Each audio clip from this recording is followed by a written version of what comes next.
And now, from 12 Studios, this is News 12 Now. Today is Monday, October 7th. Welcome to News 12 Now. I'm Kylee Dedmon. Our top story this afternoon, President Joe Biden and the First Lady will hold a candlelight ceremony later today to mark 1 year since the October 7th terror attack when Hamas murdered more than 1,200 people in Israel and took more than 200 people captive, including 40 Americans. About 100 hostages remain in Gaza. Since then, fighting in the Hamas-controlled territory has been raging with tens of thousands of Palestinians dead. Nicole Sanga is at the White House with more on today's remembrances. Hostage families and protesters stood in silence in Jerusalem as a siren sounded, marking the moment Hamas unleashed its brutal attack. In Tel Aviv, a man blew the shofar, a ram's horn used in Jewish religious ceremonies, to note 1 year since the deadliest attack in Israel's history. People also gathered at the site of the music festival where hundreds were killed October 7th. 28-year-old Idon Shtivi was taken from the festival. After nearly a year of trying to secure his safe return, his family learned Sunday he had actually been killed in the attack and Hamas had taken his body. I feel that my heart is broken, and after 1 year of struggling, I cannot understand what's going on, and I can't understand that he's not here. Israel has been waging war in Gaza against Hamas since the attack. Tens of thousands of Palestinians have been killed, including many civilians. Millions have been displaced. Israel's leaders have vowed to continue fighting until Hamas is destroyed, but a year later, the group targeted the Tel Aviv area with rockets. Here in the U.S., there are a number of events around the country in memory of the victims of October 7th, as well as protests calling for an end to the fighting. Virginia's Republican Governor Glenn Youngkin expressed his commitment to Israel and the Jewish community at a ceremony in Virginia Beach. We are one people. Together, we will stand strong. While in Boston, ahead of October 7th, protesters called on the Biden administration to stop sending weapons to Israel. Nicole Sanga, CBS News, the White House. New on 12 Now, former Texas Rangers pitcher Matt Bush was arrested over the weekend for allegedly fleeing from police and then trying to leave the scene of a multi-vehicle crash. It happened Friday night in Arlington. Police say Bush, who was intoxicated, was driving erratically, and when they tried to pull him over, he sped away. A few minutes later, they say he ran a red light and hit at least 2 other cars. Some bystanders chased and detained Bush until police arrived. Bush has a history of alcohol-related incidents and previously served 3.5 years in prison for a DUI crash. A follow-up to a story we reported last week. A Carter County man was arrested for allegedly soliciting sexual communication with a minor, but County DA Melissa Hankey says her office has declined to file charges against the man.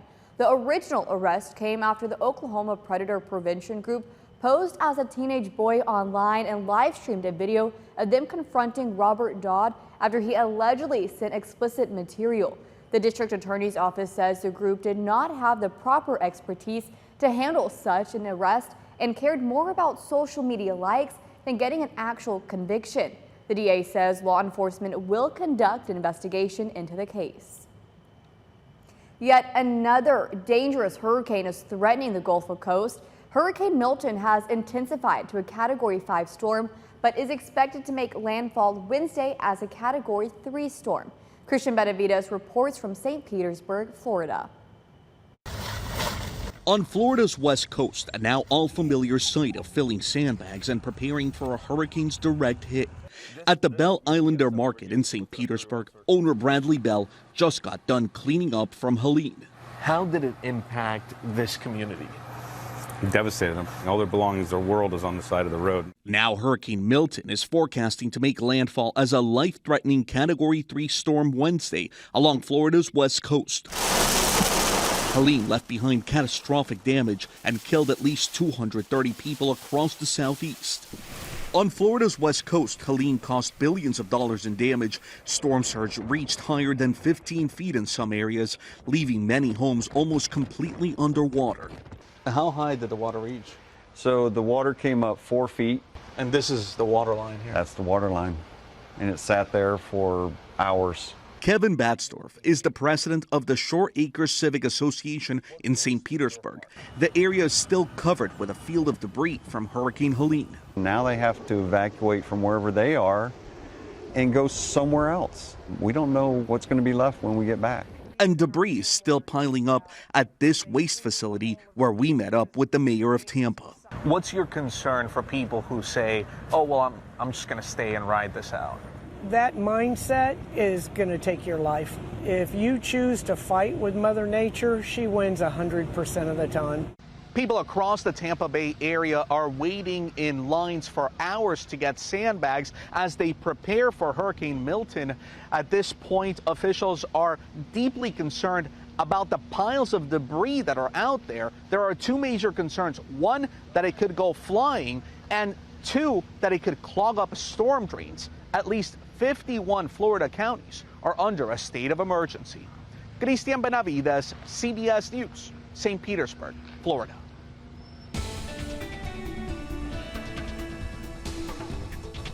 Well, here we go again, Texoma, talking about another week of fairly boring weather overall. Temperatures already on their way to pretty toasty conditions for this afternoon, 70s and even some lower 80s out there. But actually, compared to yesterday, it's a little bit cooler for most of us. And that is actually because we've had a very subtle front roll through. And that is also keeping us on the drier side of things. Look how low these dew points are. 30s, 40s, and 50s. Maybe you're feeling that static electricity or having those chapped lids. Yeah, that's definitely conducive for that out there. Winds are out of the north and east too. A little bit breezy for some of us, 5 to 15. And it stays sunny and fairly warm today, though it'll actually be a little bit nicer as we head into our Tuesday. We're going to talk about that here in just a minute, but our stagnant pattern continues overall. We've got some major tropical trouble to talk about in the Gulf of Mexico. And is there any hope of any sort of rain chance or pattern change on the horizon? We're going to talk about it in the full forecast. Until then, back to you, Kylie. All right, thank you, Brian. The U.S. Supreme Court is back in session today to hear a new round of oral arguments. Justices agreed to make decisions on 40 appeals so far in the term that will run until next summer. The Supreme Court will not hear a dispute over emergency room abortion care in Texas. The Biden administration had asked the justices to throw out a lower court order arguing that hospitals have to perform abortions in emergency situations under federal law. The justices kept the order in place that says hospitals cannot be required to provide the procedure if it would violate Texas law. Texas has one of the strictest abortion bans in the country. There were no publicly noted dissents. And Monday, the Supreme Court declined to hear an appeal from singer R. Kelly. Robert Sylvester Kelly, known by his stage name R. Kelly, is currently in prison for federal sex crime convictions.